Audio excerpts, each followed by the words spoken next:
ठीक है भाई। तो पिछले वाले क्लास में हम लोगों का फिजिक्स जो है हम लोगों ने स्टार्ट किया हुआ है, चैप्टर जो चल रहा है तुम्हारा करंट इलेक्ट्रिसिटी का। ठीक है, बहुत ही इजी सा चैप्टर। अब जितने लोगों का पिछले वाला क्लास छूटा हुआ है तो भी लोड लेने वाली कोई बात है नहीं, क्योंकि बहुत बेसिक चीजें हम लोगों ने पिछले वाले क्लास में कवर किया हुआ है। थ्योरेटिकल चीजें हैं, बोर्ड्स में पूछने वाले चीजें हैं। ठीक है, नहीं समझने वाला ऐसा कोई बात है नहीं, थ्योरेटिकल है, लिखी हुई है ना पूरा। ठीक है, इसका नोट्स देख लेना या फिर नोट्स इसका लेकर के उसको कॉपी कर लेना, हो जाएगा तुम लोग का। अब उसी को अब हम लोग आगे कंटिन्यू करेंगे। एक सेकंड। ठीक, तो वहीं से आज हम लोग उसको आगे कंटिन्यू करने वाले हैं। कुछ न्यूमेरिकल्स में हम लोगों ने सॉल्व किया हुआ था। आज हम लोग बेसिक देखेंगे, एक इलेक्ट्रिक करंट जो रहता है ये फ्लो होता कैसे है। ठीक है, हम लोग चार्जेस के फ्लो को आज देखने वाले हैं, तो ध्यान से एक एक चीजों को नोट डाउन भी करते हुए चलो और समझते हुए भी चलो। देखो भाई, आज के लिए जो हम लोग का मेन टॉपिक जो रहने वाला होगा, एक तो पहले तो हेडिंग ही लगा लो,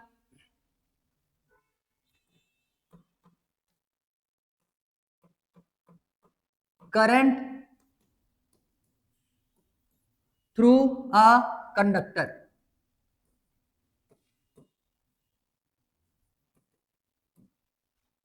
करंट थ्रू अ कंडक्टर। ठीक,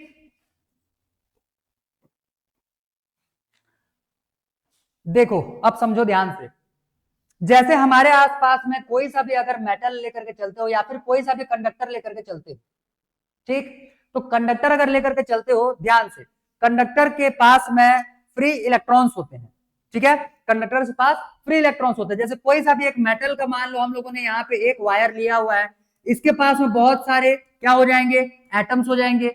इन एटम्स के जो आउटर मोस्ट के इलेक्ट्रॉन्स रहते हैं ये अपने न्यूक्लियस से बहुत लूजली बाउंडेड होते हैं। मतलब थोड़ा सा भी एनर्जी अगर उनको मिल जाएगा तो वो अपना इलेक्ट्रॉन मतलब अपना एटम छोड़ करके बाहर निकल जाएंगे। दो कॉन्सेप्ट यहाँ पे दिमाग में बिठाना, एक तो जिस एटम को छोड़ करके इलेक्ट्रॉन निकल गया है, ये इलेक्ट्रॉन यहां से निकल गया तो नेगेटिव चार्ज बाहर निकला, बचा हुआ जो एटम ये कैसे चार्ज का हो गया, पॉजिटिव चार्ज का। तब के केस में इस पॉजिटिवली चार्ज एटम को हम लोग बोलते हैं कर्नेल। इसको क्या बोला जाता है, कर्नेल। अच्छा, मैथ्स वालों को समझ में आ जाएगा, बायो वाले नहीं याद करना क्योंकि कर्नेल हम लोगों ने बायो में भी पढ़ा हुआ है, फिर कंफ्यूजन ज्यादा होगा। अभी के लिए उसको पॉजिटिव चार्ज समझ के चलो। ठीक है, तो ये पॉजिटिव चार्ज क्या हो जाएगा, कर्नेल, और इधर से चला जाएगा ये इलेक्ट्रॉन इसमें से बाहर। तो इलेक्ट्रॉन के निकलने के बाद बचे हुए यहाँ पे जो आयन है ये तुम्हारा पॉजिटिव चार्ज हो जाएगा, ये ट्रेवल करके नहीं जाएगा कहीं पे भी। क्लियर। अब भाई मान लो ये कॉपर का वायर लिए हुए हो, तो यहाँ पे जो बचा हुआ है ये क्या हो जाएगा, कॉपर का आयन, कॉपर का आयन हो जाएगा। यहां से इलेक्ट्रॉन निकल गया, कॉपर का आयन हो गया, कॉपर आयन थोड़ी ट्रेवल करते हुए जाएगा। ठीक है, यहां से जो इलेक्ट्रॉन निकला हुआ है वही यहां से बाहर जाएगा। क्लियर। अब देखो यहां पे जैसे मान लो हम लोगों ने कोई सा भी एक मेटल जैसे लिया, अब इसमें तो इलेक्ट्रॉन्स भरे पड़े हैं, किसी भी मेटल में इलेक्ट्रॉन्स जो है ये, या किसी भी कंडक्टर में इलेक्ट्रॉन्स जो है ये भरे पड़े रहते हैं, बहुत ज्यादा होते हैं। क्लियर। अब कल का तो न्यूमेरिकल किए नहीं हो, कल का न्यूमेरिकल करे रहते तो फिर पता चलता है कि भाई कितने इलेक्ट्रॉन्स निकल करके आते हैं, 10 का पावर 6, 10 का पावर 7, 10 का पावर 10, इस हिसाब से आ रहे थे ना। ठीक है, तो इतने ज्यादा इलेक्ट्रॉन्स तुमको देखने के लिए मिलेंगे कंडक्टर्स में। क्लियर, तो बहुत ज्यादा इलेक्ट्रॉन्स होते हैं। अब समझो ध्यान से, जब ये कंडक्टर को हम लोगों ने आइसोलेटेड स्टेट में रखा हुआ है, जो कंडीशन हम लोगों ने पिछले 2 चैप्टर्स में पढ़ा हुआ है था, पिछले वाले चैप्टर में जब हम लोग टॉपिक्स कवर किए हुए थे, तो किसी भी कंडक्टर में हम लोगों ने बैटरी जोड़ा था क्या, किसी भी कंडक्टर में बैटरी जोड़ा था क्या, नहीं। अगर हम लोगों को कंडक्टर को स्टडी करना होता था तो एक्सटर्नल हम लोग एक इलेक्ट्रिक फील्ड वहां पे लगा देते थे। तो एक्सटर्नल इलेक्ट्रिक फील्ड जब लगाते थे तो याद करो पिछले वाले चैप्टर में इलेक्ट्रिक फील्ड जो रहेगा ये सिर्फ और सिर्फ मेटल के सरफेस में रहेगा। क्लियर। अंदर जो रहेगा, अंदर वाला पार्ट उससे अनअफेक्टेड होने वाला है। ठीक है, तो अगर हम लोगों ने एक, अब समझो, अगर हम लोग एक मेटल वायर को आइसोलेटेड स्टेट में रखे हुए हैं तो तब भी इसमें इलेक्ट्रॉन्स जो रहेंगे ये इलेक्ट्रॉन्स मूव करेंगे या स्टैटिक स्टेट में रहेंगे, अरे बोलो भाई, पूछ रहे हैं। मैं बोल रहा हूं यहां पे हम लोगों ने एक मेटल रखा हुआ है आइसोलेटेड स्टेट में, जैसे तुम लोग जिस कुर्सी में बैठे हुए उसी का लोहे को एज्यूम कर लो भाई, उसी का नीचे में लोहा लगा हुआ है ना, वो क्या है, मेटल है। ठीक है, कंडक्टर भी है। तब के केस में उसको तो मैंने किसी सोर्स से जोड़ा नहीं है और ना ही मैं अभी वहां पे कोई एक एक्सटर्नल इलेक्ट्रिक फील्ड प्रोड्यूस किया हुआ हूं। मेरे को ये बताओ कि उसके अंदर में जो इलेक्ट्रॉन्स प्रेजेंट रहेंगे वो स्टैटिक स्टेट में रहेंगे या फिर भाग रहे होंगे इधर उधर? स्टैटिक, इधर भाग रहे होंगे। तो समझो, चाहे मेटल आइसोलेटेड स्टेट में हो, चाहे मेटल को हम लोग कोई एनर्जी प्रोवाइड कर रहे हो, चाहे ना कर रहे हो, अगर मेटल के पास थोड़ा मोड़ा भी ये अपॉर्चुनिटी है कि वो अपने सराउंडिंग से भी एनर्जी अगर गेन कर लेता है, तब के केस में इसके इलेक्ट्रॉन वहां पे स्टैटिक स्टेट में रहेंगे ही नहीं। और खास करके इलेक्ट्रॉन तो कभी स्टैटिक होता ही नहीं है, पैदल इलेक्ट्रॉन कभी स्टैटिक होता ही नहीं है। क्लियर? इलेक्ट्रॉन या तो एटम के अंदर में मूव कर रहा होगा या फिर एटम को छोड़ करके मूव कर रहा होगा। तो इस केस में भी जब हम लोग किसी एक एलिमेंट या किसी एक मेटल को या किसी एक कंडक्टर को आइसोलेटेड स्टेट में रखे हुए हैं, तब भी उसके इलेक्ट्रॉन्स एटम को छोड़ करके बाहर भागेंगे और भागने के साथ साथ वो रैंडम इधर उधर मोशन करेंगे। ठीक है, रैंडम इधर उधर मोशन करेंगे। अब एक इलेक्ट्रॉन का अगर मोशन देखोगे तो एक इलेक्ट्रॉन आया इधर, इधर से भागेगा इधर, इधर से भागेगा इधर, मतलब ये जिगजैग मोशन करते हुए ये यहाँ पे घूम फिर रहा होगा। बात समझ में आ गया? इतना इतना समझ में आया? कौन से कंडीशन में है ये? आइसोलेटेड स्टेट में। अब भाई बात आता है कि कोई सा भी इलेक्ट्रॉन अपने एटम को तब तक नहीं छोड़ता जब तक कि हम लोग उसको एनर्जी प्रोवाइड ना करें। ये चीज तो पिछले साल में पढ़े हुए हो। ठीक, किसी भी एक एटम को जब हम लोग एनर्जी प्रोवाइड करेंगे तभी जाकर के वहां का जो इलेक्ट्रॉन होता है वो एनर्जी गेन करके एक्साइट हो जाएगा, एक्साइट होगा तभी जाकर के वो अपने एटम को छोड़ करके बाहर भागेगा। देखे थे ये? तो इस बेसिस पे यहाँ के जो इलेक्ट्रॉन्स रहते हैं ये अपने सराउंडिंग से थर्मल एनर्जी क्या करेंगे? लेंगे। ठीक है, थर्मल एनर्जी को एब्जॉर्ब कर लेंगे।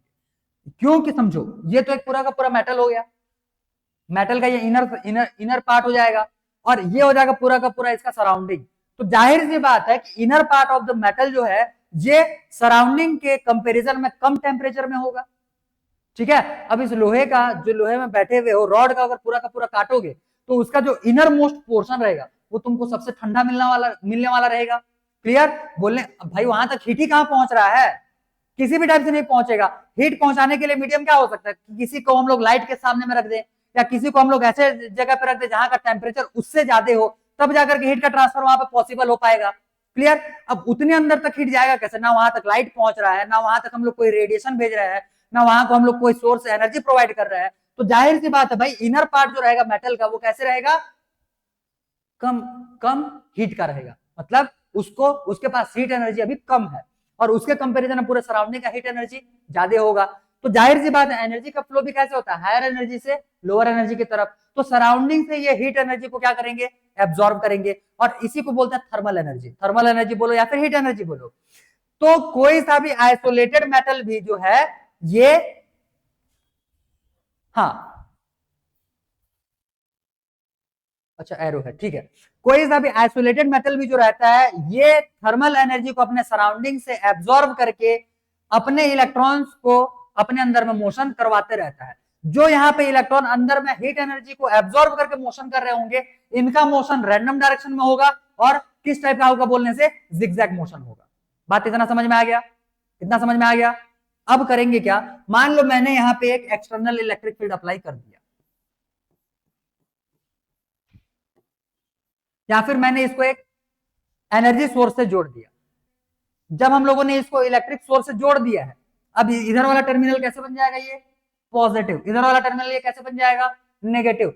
अब जो इलेक्ट्रॉन्स है, इलेक्ट्रॉन्स का मोशन जो रैंडम हो रहा था अब वो एक ही डायरेक्शन में हो जाएगा। क्लियर? दूसरा चीज समझो, ये क्या है? एक बैटरी। ठीक है, अब यहाँ पे बैटरी का भी एक नया कॉन्सेप्ट बताता हूं, ध्यान दो। देखो, यहां से मैंने इसको वायर से कनेक्ट किया हुआ है और ये खुद अपने आप में एक मेटल का प्लेट है। कंडक्टर होने की वजह से वायर में भी फ्री इलेक्ट्रॉन्स भरे पड़े हैं। ठीक है, और इसके पास भी फ्री इलेक्ट्रॉन्स भरे पड़े हैं। तो ध्यान दो, बैटरी जो रहता है, अगर कहीं पे भी थोड़ा मोड़ा कॉन्सेप्ट पढ़े हुए रहोगे तो आंसर देने का कोशिश करना। बैटरी जो रहेगा ये इलेक्ट्रॉन प्रोड्यूस करेगा या फिर इन इलेक्ट्रॉन को यहां से आगे बढ़ाएगा। ये इलेक्ट्रॉन जनरेट कर करके इलेक्ट्रॉन भेजेगा यहाँ पे या फिर इन्हीं इलेक्ट्रॉन्स को आगे घुमाएगा। सोच के देखो, बैटरी जो रहता है ये एनर्जी प्रोड्यूस करता है कि नहीं प्रोड्यूस करता? एनर्जी प्रोवाइड करता है ना। तो एनर्जी जब प्रोवाइड करेगा तो ये इलेक्ट्रॉन बाहर निकालेगा कि नहीं निकालेगा? नहीं निकालेगा। ठीक है, ये इलेक्ट्रॉन सप्लाई नहीं करता। बैटरी या फिर सेल जो रहता है इसके पास में एनर्जी भरा पड़ा है। अब इसको कॉन्सेप्ट को ऐसे समझो,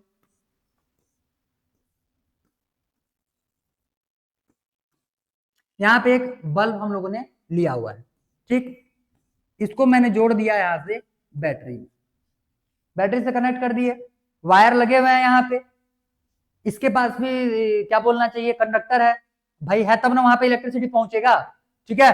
तो तो होता क्या है, इन वायर्स में बहुत ज्यादा फ्री इलेक्ट्रॉन्स होते हैं, तो इन्हीं फ्री इलेक्ट्रॉन्स को, अब देखो एक इलेक्ट्रॉन लेकर के मैं यहाँ पे काम करवा रहा हूं, ये तो पॉजिटिव टर्मिनल हो गया, या नेगेटिव टर्मिनल हो गया, होगा क्या, एक इलेक्ट्रॉन जो है वो इस रास्ते से आएगा, आएगा यहाँ, ये बैटरी जो है ये इलेक्ट्रॉन प्रोड्यूस नहीं करता, इलेक्ट्रॉन सप्लाई नहीं करता, इन्हीं इलेक्ट्रॉन्स को घुमाता है, कब तक घुमाएगा, जब तक इसके पास एनर्जी है, बात समझे।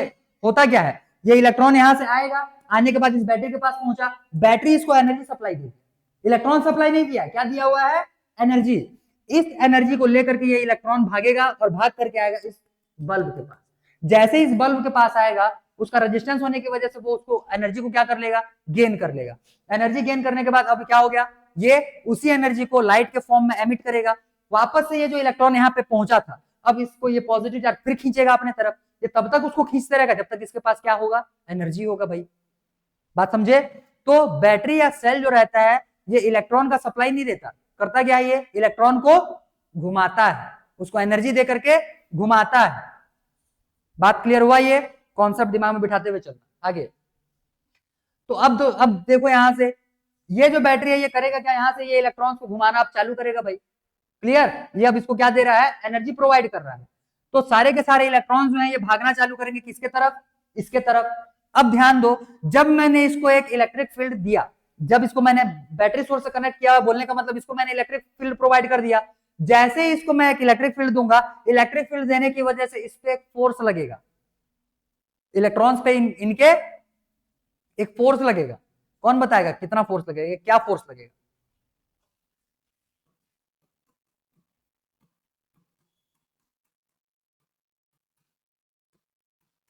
ये फोर्स लगेगा, पिछले 2 चैप्टर्स में चिल्लाते चिल्लाते पढ़ाते हुए आए कि कोई सा भी एक एक्सटर्नल फील्ड किसी एक चार्ज पे लगाया जाता है, तब के केस में उस पे क्यू ई फोर्स लगता है, क्लियर।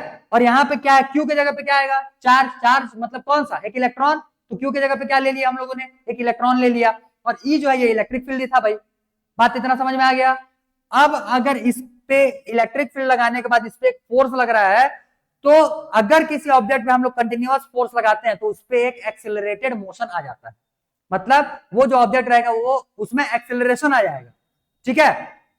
अब देखो इलेक्ट्रॉन्स यहां से, जब इन इलेक्ट्रॉन्स पे इधर फोर्स लगेगा, अब इलेक्ट्रॉन्स पे इधर फोर्स लगेगा, तो ये इलेक्ट्रॉन्स अब एक्सेलरेटेड मोशन के साथ में भागना चालू करते हैं, ठीक है। लेकिन ओवरऑल ये जो इलेक्ट्रॉन्स रहेंगे इनके मोशन को हम लोग एक्सेलरेटेड मोशन ना लेकर के एक कांस्टेंट वेलोसिटी का मोशन लेते हैं, और वही जो कांस्टेंट वेलोसिटी में ये मोशन करते हैं जो कि हम लोग को अपीयर होता है, एक्चुअली में इनमें एक्सेलरेशन आएगा, ठीक है। लेकिन एक्सेलरेशन अभी आगे में देखेंगे, लेकिन एक्सेलरेशन जो है वो इतने शॉर्ट टाइम के लिए आता है कि हम लोग उसको नेग्लेक्ट कर देते हैं, और ओवरऑल इसका एक फाइनल कांस्टेंट वेलोसिटी हमको अपीयर होता है, और कैसे अपीयर होगा वो मैं अभी तुमको बताऊंगा। यहाँ इतना चीज समझ में आया क्या, इतना चीज समझ में आ गया। तो जब हम लोग किसी एक कंडक्टर को आइसोलेटेड स्टेट में रखे हुए हैं तो उसके इलेक्ट्रॉन्स जो है वो रैंडमली जिगजैग मोशन में किधर भी क्या कर रहे हैं, मोशन में है। जैसे ही हम लोग उसको एक एक्सटर्नल सोर्स से कनेक्ट करते हैं उसको एक एक्सटर्नल इलेक्ट्रिक फील्ड मिल जाएगा, इलेक्ट्रिक फील्ड मिलने के बाद उसके जो इलेक्ट्रॉन्स रहेंगे इन पे एक फोर्स लगता है, कितना फोर्स लगेगा बोलने से माइनस ई फोर्स लगने वाला रहेगा, एक्चुअली में इसमें ई फोर्स लग रहा है, ठीक है। इसका अगर मैग्नीट्यूड निकालोगे तो जितना आएगा उतना ही फोर्स लग रहा है, नेगेटिव डायरेक्शन जो है ये बता रहा है कि वो अपोजिट इलेक्ट्रिक फील्ड के अपोजिट डायरेक्शन में फोर्स लगा रहा होगा, बात समझे इतना। तो ये हो जाएगा भाई इलेक्ट्रॉन का तुम्हारा मोशन, फोर्स कितना लगा, ई, ठीक।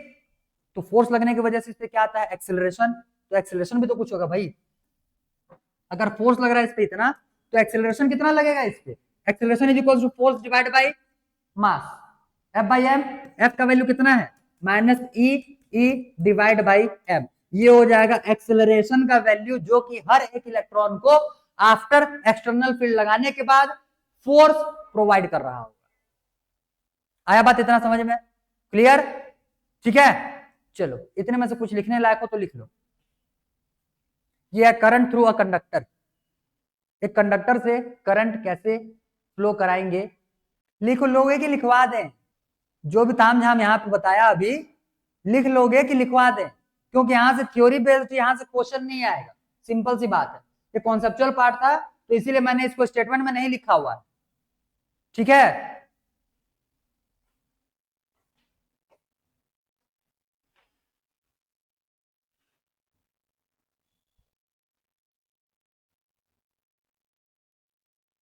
वही सब बता देना इस पे कि अगर आइसोलेटेड स्टेट में रखे हुए रहते हैं तो इलेक्ट्रॉन्स जो है वो जिगजैग मोशन के साथ रैंडम मोशन करते हुए रहते हैं।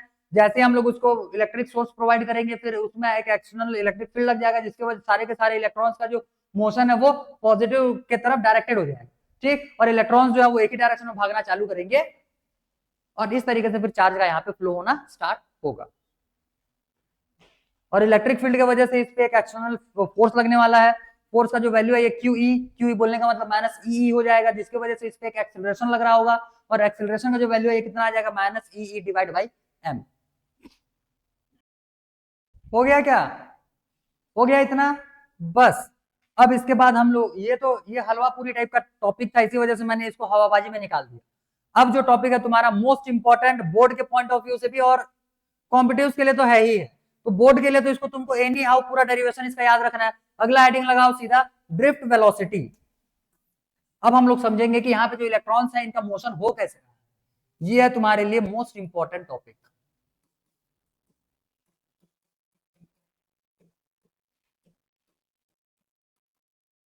ड्रिफ्ट वेलोसिटी, इसको हम लोग वी डी से रिप्रेजेंट करेंगे, ठीक है, इसको हम लोग वी डी से रिप्रेजेंट करने वाले हैं, ठीक।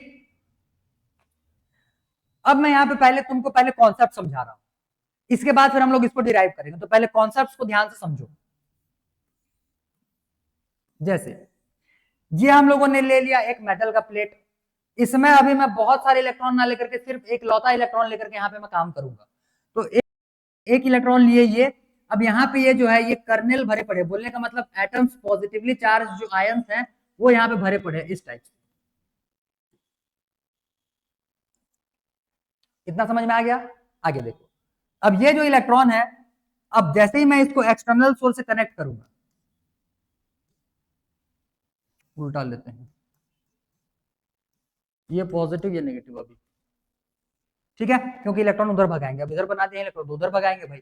तो इलेक्ट्रॉन जैसे ही इलेक्ट्रिक सोर्स से इसको कनेक्ट किए, ये इलेक्ट्रॉन यहाँ से भागना चालू करेगा। अब इसका मोशन कैसे होता है एकदम अच्छे से समझने की कोशिश करना। देखो ये इलेक्ट्रॉन जो है ये जिगजैग मोशन करेगा। हम लोग वेलोसिटी निकाल रहे हैं, वेलोसिटी बोलने का मतलब, वेलोसिटी बोलने का मतलब net displacement divide by time, distance नहीं, net displacement divide by time, clear. अब ध्यान दो,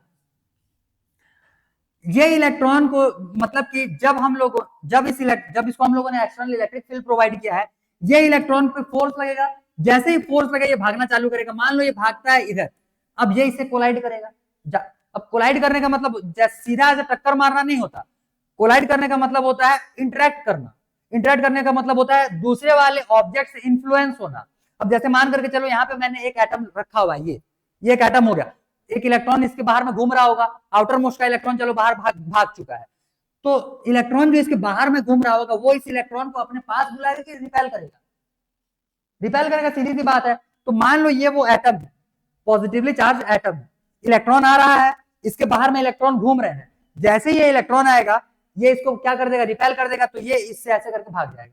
तो ये डेविएट हुआ कि नहीं हुआ अपने पास से। इस बेसिस पे ये इलेक्ट्रॉन इससे गया टकराया, इससे गया टकराया, इससे गया टकराया, ऐसे करते हुए ये टकराते हुए जाएगा, ठीक है। एक काम करते हैं, इसको नीचे से टकराते हैं, इससे आया टकराया, इससे टकराया, यहां तक पहुंचा, और फाइनली यहां तक पहुंचा है अभी के लिए। अब देखो पाथ लेंथ ये कितना कवर किया, आया गया गया गया आया, पाथ लेंथ लंबा है, और डिस्प्लेसमेंट कितना कवर किया, सिर्फ यहां से लेकर के यहां तक। तो डिस्प्लेसमेंट इसका कम हुआ कि नहीं हुआ? हुआ। अब ध्यान से समझो, ये जो इलेक्ट्रॉन है ये इस वाले कर्नेल के पास पहुंचते तक एक्सिलरेटेड मोशन में था। कैसे था? एक्सिलरेटेड मोशन में। और इलेक्ट्रॉन का जो वेलोसिटी होता है ये 10 to the power 5, 10 to the power 6 के आसपास मीटर पर सेकंड के आसपास में होता है। क्लियर है इतना? तो ये इलेक्ट्रॉन बहुत तेज स्पीड से गया, एक्सिलरेट करते हुए गया, लेकिन टाइम इतना कम था कि तुरंत पहुंच गया इसके पास। टकराने के बाद रुकेगा कि नहीं रुकेगा? रुकेगा ना। उसके बाद फिर यहां से डेविएट होकर के इधर भाग गया, तो यहां से यहां तक फिर एक्सिलरेटेड मोशन में था, ठीक है। फिर यहां आने के बाद फिर रुक गया, तो इसका मोशन कैसे हो रहा है, यहां पे आया ऐसे, गया एक्सिलरेटर, फिर रुक गया, फिर गया, फिर रुक गया, फिर गया, फिर रुक गया। अब अगर दूर से देखोगे तो भाई ये एकदम धीरे धीरे करके आगे बढ़ रहा टाइप का दिख रहा है कि नहीं दिख रहा है, ठीक है। धीरे धीरे से ये आगे बढ़ते हुए टाइप का दिखेगा ये। तब के केस में ये जो इसको एक वेलोसिटी मिल रहा है, ये हम लोग को ऐसा लगे कि ये कांस्टेंट वेलोसिटी से आगे बढ़ रहा है, और इसी कांस्टेंट वेलोसिटी को क्या बोला जा रहा है, ड्रिफ्ट वेलोसिटी। बात समझ में आया ये। एक्चुअली में ये इलेक्ट्रॉन कैसे मोशन करते हैं, एक्सिलरेटेड मोशन करते हैं, लेकिन इनका कोलिजन कर्नल के साथ में इतना जल्दी हो जाता है, इतना जल्दी हो जाता है कि बीच के जो इसके मोशंस है वो हमारे लिए नेग्लेक्ट हो जाते हैं। इसके एक्सिलरेशन को हम लोग नेग्लेक्ट मान लेंगे, क्लियर। और इसका जो एक यहां से लेकर के अब इस वाले पोजीशन तक देखेंगे। अब भाई पाथ लेंथ क्यों देखने जाओगे, जब हम लोग वेलोसिटी निकाल रहे हैं तो पाथ लेंथ हम लोग क्यों देखने, हम लोग को तो डिस्प्लेसमेंट देखना है। फाइनली ये इलेक्ट्रॉन टकराव करा करके यहां तक पहुंचा है, तो इसका डिस्प्लेसमेंट यहां से लेकर के यहां तक, तो हम लोग को वेलोसिटी भी यहां से यहां तक देखना है भाई। आया बात समझ में इतना, क्लियर। दूसरा चीज समझो, जहां पे इलेक्ट्रॉन मान लो एक बार यहां पे टकरा लिया, टकराने के बाद यहां तक आएगा, तो ये दो सक्सेसिव कोलिजन के बीच में जो टाइम लगता है, इसको हम लोग बोलते हैं रिलैक्सेशन टाइम। इसको क्या बोला जाता है, रिलैक्सेशन टाइम। तो मैं टर्म्स भी यहीं पे लिखते हुए चल रहा हूं, कुछ कुछ टर्म्स ड्रिफ्ट वेलोसिटी के। हम लोग जैसे पहले नंबर पे हम लोग को क्या देखना है, रिलैक्सेशन टाइम।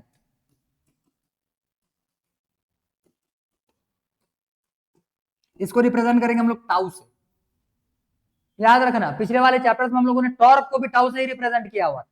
तो भाई सेम वेरिएबल से बहुत सारी चीजों को रिप्रेजेंट किया जाता है, तो दिमाग में सब चीजें तुम्हारे आइडेंटिफाइड रहने चाहिए। यहां से relaxation time tau is equal to क्या हो जाएगा, time period between two successive collision.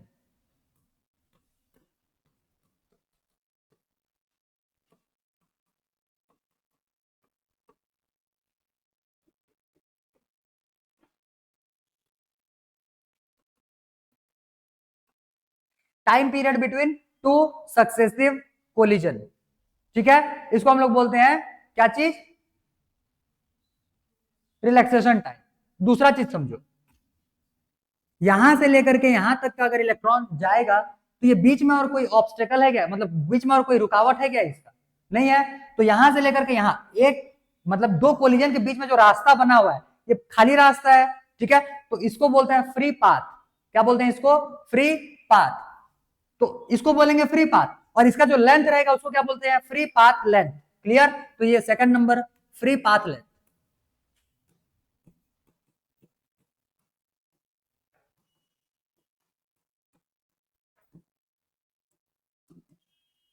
Free path length इसको रिप्रेजेंट करते हैं लैम्डा से, और ये क्या हो जाएगा, ये क्या हो जाएगा, distance between two successive collision, simple.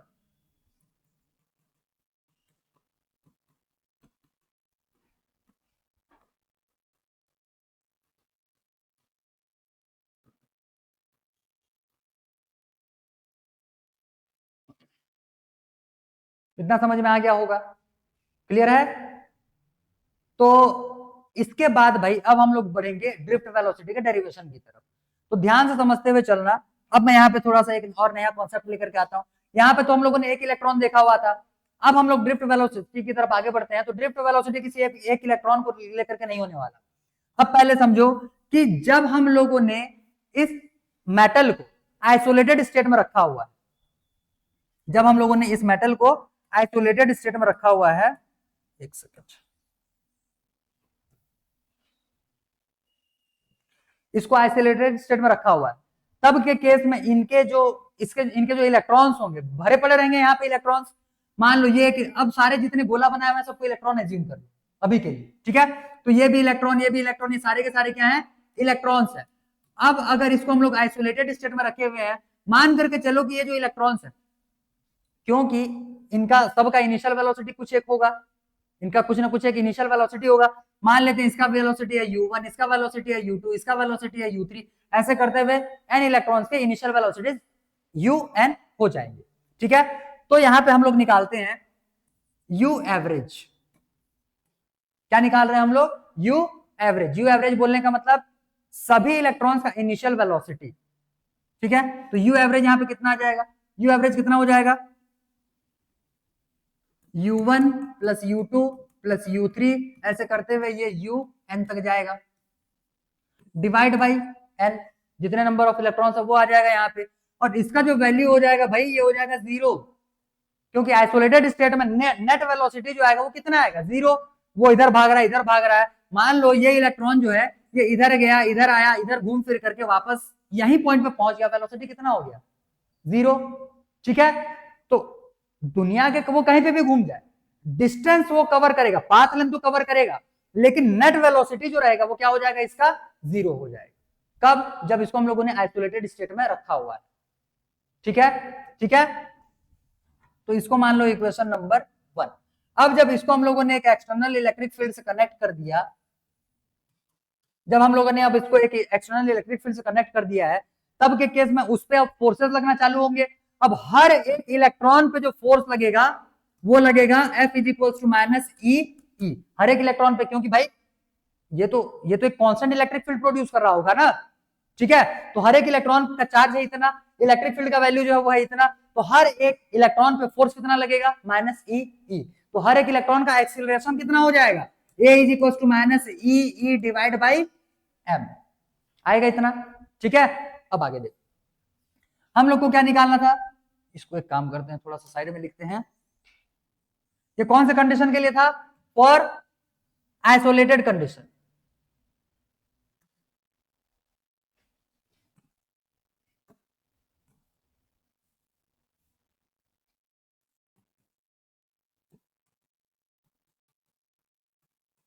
For isolated condition, ठीक है। अब हम लोग को क्या निकालना है, ड्रिफ्ट वेलोसिटी। अब ड्रिफ्ट वेलोसिटी हम लोग को एक इलेक्ट्रॉन को देख के निकालेंगे कि सारे इलेक्ट्रॉन्स का, सिंपल, सारे इलेक्ट्रॉन्स का। अब सारे इलेक्ट्रॉन्स बंच में मतलब पूरे ग्रुप में ऐसे सरकते हुए जा रहे हैं, ऐसे धीरे धीरे, ये दिख रहा है, दिख रहा है, बस ये है भाई ड्रिफ्ट वेलोसिटी। और बीच बीच में जो मैं हाथ सरकाया हुआ हूं उसी बीच में इन लोगों ने एक्सेलरेशन भी किया हुआ है, लेकिन एक्सेलरेशन का टाइम पीरियड इतना कम था, इतना कम था कि उसको हम लोग नेग्लेक्ट कर दिए, ठीक है। तो ड्रिफ्ट वेलोसिटी जो हम लोग निकालेंगे ये हो जाएगा V D is equals to, बोलने का मतलब सारे ही इलेक्ट्रॉन्स का average final velocity, final average velocity हो जाएगा, तो ये क्या हो जाएगा, वी एवरेज, क्लियर है। अब वी क्या है, इन इलेक्ट्रॉन्स का इनिशियल वेलोसिटी हम लोगों ने यू ले लिया, जब हम लोग इसको बैटरी से कनेक्ट कर दिए तब के केस में सारे इलेक्ट्रॉन का जो वेलोसिटी है, अब भाई फोर्स लगेगा ना, उस पे फोर्स लगेगा तो वेलोसिटी भी बढ़ेगा और वेलोसिटी चेंज भी होगा। तो जैसे ही एक्सटर्नल फील्ड से इसको हम लोगों ने जोड़ा हुआ है तो इसका वेलोसिटी u से, पहले मान लो इस वाले इलेक्ट्रॉन का वेलोसिटी u1 था, अब इसका वेलोसिटी कितना हो गया, v1। इस वाले इलेक्ट्रॉन का पहले वेलोसिटी u2 था, अब इसका वेलोसिटी कितना हो जाएगा, v2। इसका u3 बाद में कितना हो जाएगा, v3। बात समझे, इतना इतना बात समझे। पहले अगर एक इलेक्ट्रॉन का वेलोसिटी un था लास्ट वाले का, तो फोर्स लगने के बाद vn हो जाएगा, क्लियर, क्लियर। तो समझो ड्रिफ्ट वेलोसिटी जो है ये हम लोग को कौन सा मिल रहा है, इसका जो इनिशियल वेलोसिटी u था वो सारे हमको ड्रिफ्ट वेलोसिटी देने वाले हैं, या फिर जो फाइनल वेलोसिटी को ये अचीव करना सारे के सारे इलेक्ट्रॉन्स, वो हमको ड्रिफ्ट वेलोसिटी देने वाले हैं। कौन देगा, फाइनल वेलोसिटी देगा ना, उसी को हम लोग ड्रिफ्ट वेलोसिटी बोलेंगे। और सारे के सारे इलेक्ट्रॉन्स का वेलोसिटी हम लोग इंडिविजुअल तो निकालेंगे नहीं, तो इसी वजह से ड्रिफ्ट वेलोसिटी किसको बोला जाएगा, सारे ही इलेक्ट्रॉन्स का एवरेज वेलोसिटी को, क्लियर, क्लियर। तो देखो एवरेज वेलोसिटी इक्वल टू क्या हो जाएगा, v1 plus v2 plus v3 ऐसे करते हुए ये जाएगा प्लस vn तक, डिवाइड बाई कितना, n। कोई डाउट नहीं, आगे आगे देखो, इक्वेशन ऑफ मोशन तो पढ़े रहोगे। पहला इक्वेशन ऑफ मोशन क्या था, v is equals to u plus AT था ना, बस भाई वही लेना है। अब मान करके चलो हम लोग को पता है, क्या चीज पता है कि ये पहला पॉइंट हो गया, ये दूसरा पॉइंट इनका यूज कर रहे हैं हम लोग, v is equals to u plus AT होता है। t क्या है, टाइम पीरियड है, a क्या है, एक्सेलरेशन, यही एक्सेलरेशन, t टाइम पीरियड कौन सा हो जाएगा, हर एक इंडिविजुअल इलेक्ट्रॉन का रिलैक्सेशन टाइम हो जाएगा ये। हर एक इंडिविजुअल इलेक्ट्रॉन का रिलैक्सेशन टाइम हो जाएगा ये। Clear clear. अब यहां से ये एक इलेक्ट्रॉन का रिलैक्सेशन टाइम आ गया। इसके बाद फिर यहां पे ये जो वेलोसिटी है, ये जो वेलोसिटी है ये हम लोग अब निकालेंगे। ध्यान दो,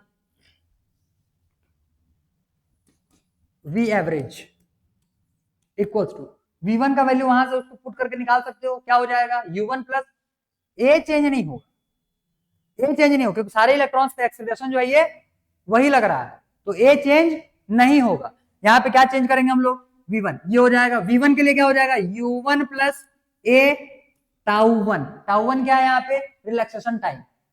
बात समझे ये, अरे समझ में आया ये, आगे प्लस v2 क्या हो जाएगा u2 plus A टाउ2।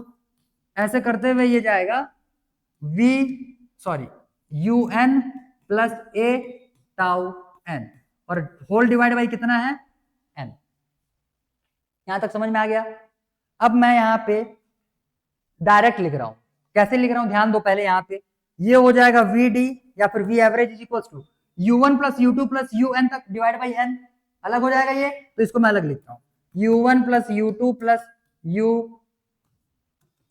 un divide by n plus अब ए tau 1 plus a tau 2 plus a tau n तक ये चला गया और उसमें भी तो डिवाइड बाई n होने वाला होगा फिर, और ए जो है वो सभी में है, तो एक को क्या करोगे कॉमन निकाल दोगे, तो ए को बाहर लिख देंगे यहां से ए, और यहां से क्या हो जाएगा टाउ 1 प्लस टाउ 2 प्लस ये चलता हुआ चला जाएगा टाउ n तक और डिवाइड बाई कितना हो जाएगा ये n।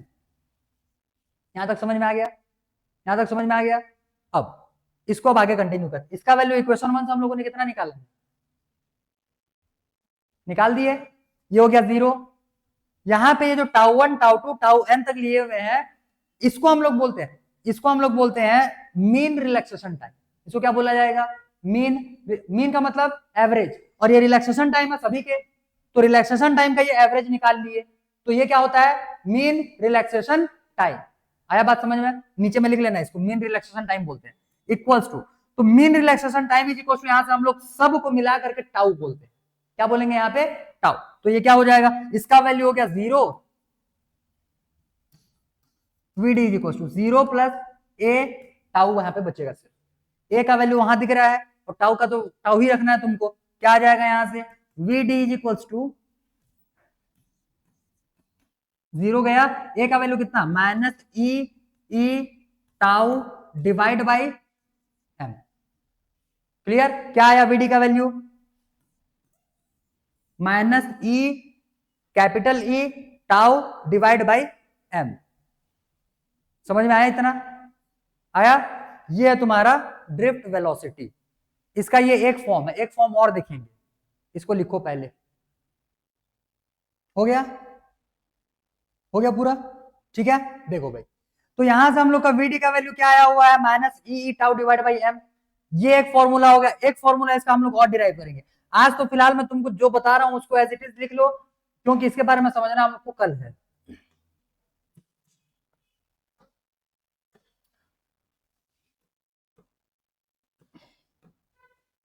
vd इक्वल्स टू क्या लाए थे minus e tau divide by M, ये आया है। अब ध्यान दो, यहाँ पे vd जो है ये दो चीजों पे डिपेंड कर रहा है। कौन कौन सी चीजों पे डिपेंड कर रहा है, इलेक्ट्रॉन वो तो कांस्टेंट है, अरे क्या तो वैल्यू कांस्टेंट हो जाएगा, मास कांस्टेंट हो जाएगा, बचा क्या क्या ई और टाउ पे। तो यहाँ पे vd जो है vd is directly proportional to E और vd is directly proportional to tau. तो यहां से तुम्हारा एक और क्वेश्चन बनता है, यहां से एक और क्वेश्चन बनता है। क्या क्वेश्चन बनेगा कि टेम्परेचर का ड्रिफ्ट वेलोसिटी पे क्या इंपैक्ट पड़ सकता है। क्लियर, तो क्या देखेंगे अभी, effect of temperature on drift velocity, छोटा सा ही एक लाइन में, फिर उसके बाद उसका दूसरा फॉर्म बताऊंगा। Effect of temperature in drift velocity, ध्यान दो। टेम्परेचर अगर हम लोग बढ़ाते हैं, अगर हम लोग टेम्परेचर बढ़ाते हैं, तो टेम्परेचर अगर बढ़ाओगे तो इस केस में इलेक्ट्रॉन जो है उसका स्पीड बढ़ेगा कि नहीं बढ़ेगा, उसका स्पीड बढ़ेगा कि कम होगा, टेम्परेचर बढ़ाओगे तो वो एनर्जी गेन करेगा, एनर्जी गेन करेगा तो तेजी से भागेगा भाई। और अगर इलेक्ट्रॉन ज्यादा स्पीड से गया तो उसका टाइम पीरियड क्या हो जाएगा, ज्यादा कि कम, कम हो जाएगा, सिंपल सी बात है। तो इसका टाउ का वैल्यू, जैसे ही हम लोग टेम्परेचर इंक्रीज करते हैं, जो रिलैक्सेशन टाइम होता है ये क्या होता है, डिक्रीज हो जाता है। ठीक है, जैसे रिलैक्सेशन टाइम डिक्रीज हो जाएगा तो ड्रिफ्ट वेलोसिटी भी क्या हो जाएगा, डिक्रीज हो जाएगा। तो टेम्परेचर इंक्रीज करते हैं तो ड्रिफ्ट वेलोसिटी डिक्रीज कर जाता है। ठीक है, तो effect of temperature in drift velocity क्या हो जाएगा, due to increase in temperature tau decreases, तो drift velocity also decreases.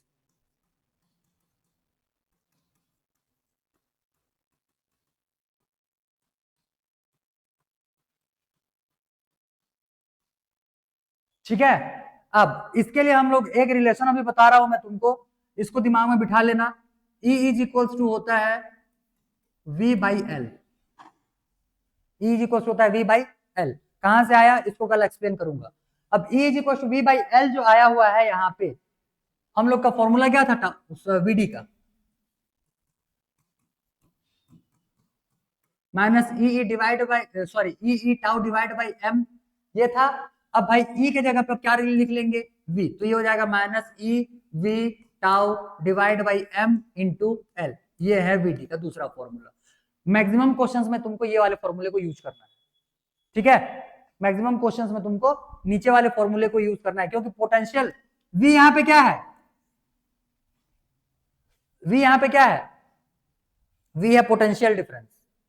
Clear, v क्या है यहाँ पे, पोटेंशियल डिफरेंस। और E जो था वो था इलेक्ट्रिक फील्ड इंटेंसिटी। अब पिछले वाले दो चैप्टर्स में हम लोगों ने इलेक्ट्रिक फील्ड इंटेंसिटी पढ़ चुका है, तो भाई हर चैप्टर में इलेक्ट्रिक फील्ड का क्वेश्चन तुमको थोड़ी पूछेगा। क्लियर, तो इस चैप्टर में मोस्टली क्वेश्चन जो तुमको है इलेक्ट्रिक फील्ड इंटेंसिटी के टर्म पे ना दिख करके किसके टर्म पे दिखने वाला होगा, पोटेंशियल के, क्योंकि यहाँ पे हम लोग इलेक्ट्रिक करंट, पोटेंशियल डिफरेंस, क्या बोलना चाहिए तुम्हारा, रेजिस्टेंस, इन सब चीजों से ज्यादा डील करने वाले। ठीक है, हालांकि पोटेंशियल डिफरेंस वाला चैप्टर पिछले वाला भी था, ठीक, लेकिन उसके यूजेस तुमको दोनों ही यहाँ पे देखने के लिए मिल, ये दोनों फॉर्मूला को बस याद रखे रहना, यूजेस इसके ज्यादा होने वाले हैं, ये तुमको अगले आने वाले क्वेश्चन में पता चल जाएगा। ठीक है इतना। अब यहां तक का होने के बाद यहां से एक बहुत ही इंपॉर्टेंट रिलेशन आता है, क्योंकि आज रिलेशन हम लोग कर पाएंगे नहीं, रिलेशन आज कर पाएंगे नहीं, और रिलेशन इंपॉर्टेंट है, बोर्ड्स में तो अक्सर क्वेश्चन पूछ दिया जाता है। तो रिलेशन के लिए कल एकदम अच्छे से उसको one by one, step by step अच्छे से दिमाग में बिठा लेना। रिलेशन किनके किनके बीच में है बोलने से, एक तो ड्रिफ्ट वेलोसिटी और एक करंट के बीच में हो जाएगा। आई इज इक्वल टू, उसके लिए अगर स्कूल्स वगैरह में स्टार्ट कर चुके रहेंगे तो I is equal to N E A V D करके निकाला जाता है। ठीक है, ठीक है,